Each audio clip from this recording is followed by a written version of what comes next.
25 கோடி மக்களை வறுமையிலிருந்து மீட்டிருப்பதாக சிலாகித்து பேசியிருக்கிறார் குடியரசுத் தலைவர். ஆனால் இன்னும் கோடானு கோடி மக்கள் வறுமையிலே உழன்று கொண்டிருக்கிறார்கள், விலைவாசி உயர்வால் அல்லல் பெற்றுக் கொண்டிருக்கிறார்கள் என்பது குடியரசுத் தலைவரின் பார்வைக்கு வரவில்லையோ என்கிற வேதனை மிஞ்சுகிறது. 3 கோடி வீடுகளை புதிதாக கட்டப்போவதாகவும் பெருமை பொங்க கூறியிருக்கிறார் குடியரசுத் தலைவர் அவர்கள். கடந்த பட்ஜெட்டின் போது, கடந்த கூட்டத்தொடரின் போது குடியரசுத் தலைவர் அறிவித்த பல அறிவிப்புகளை இந்த கூட்டத்திலும் அறிவித்திருக்கிறார். அதிலே ஒன்றுதான் இந்த வீடு கட்டும் திட்டம், பிரதமரின் வீடு கட்டும் திட்டம். கடந்த முறை 54,500 கோடி ரூபாய் ஒதுக்கீடு செய்து அதில் 32,400 கோடி மட்டுமே செலவழித்திருக்கிறது அரசு. சரிபாதியாக செலவை குறைத்து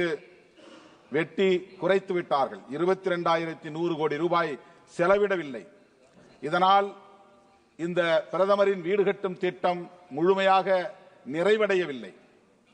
ஆங்காங்கே தொடங்கிய பணிகள் அப்படியே கிடக்கின்றன. ஒதுக்கிய நிதியும் விரயமாகிறது, மக்களுக்கு வீடும் கிடைக்கவில்லை, இலக்கும் எட்டப்படவில்லை என்பது எவ்வளவு வேதனைக்குரியது என்பதை தயவு கூர்ந்து எண்ணி பார்க்க வேண்டும் என கேட்டுக்கொள்கிறேன். ஒரு யூனிட்டுக்கு, அதாவது ஒரு வீடு கட்டுவதற்கு இந்திய ஒன்றிய அரசு 1,20,000 ரூபாய் தான் பொறுப்பேற்கிறது. 40% மாநில அரசு பொறுப்பு. அந்த வகையிலே 70,000 ரூபாயும் கூடுதலாக 50,000 ரூபாயும் என 1,20,000 ரூபாய் மாநில அரசு தருகிறது. அத்துடன் மன்ரேகா திட்டத்தின்படி, 100 நாள் வேலை திட்டத்தின்படி ஒரு 27,000 ரூபாய்க்கான பொறுப்பையும் மாநில அரசு ஏற்றுக்கொள்கிறது.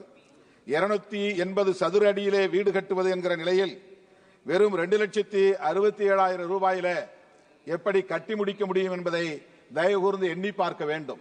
ஆகவேதான் சொல்லுகிறேன், இது வெறும் பகட்டு உரை, ஏமாற்றம் அளிக்கும் உரை. ஒரு சதுர அடிக்கு குறைந்தது 2,000 ரூபாய் என்று எடுத்துக்கொண்டால் கூட 280 சதுர அடிக்கு குறைந்தது 5 லட்சம் ரூபாய் தேவைப்படுகிறது. தமிழகத்திலே மாண்புமிகு முதல்வர் அவர்கள் கலைஞரின் கனவு திட்டம் என்கிற பெயரில் 5 லட்சம் ரூபாய் மதிப்பீட்டிலே வீடு கட்டி தரப்படுகிறது.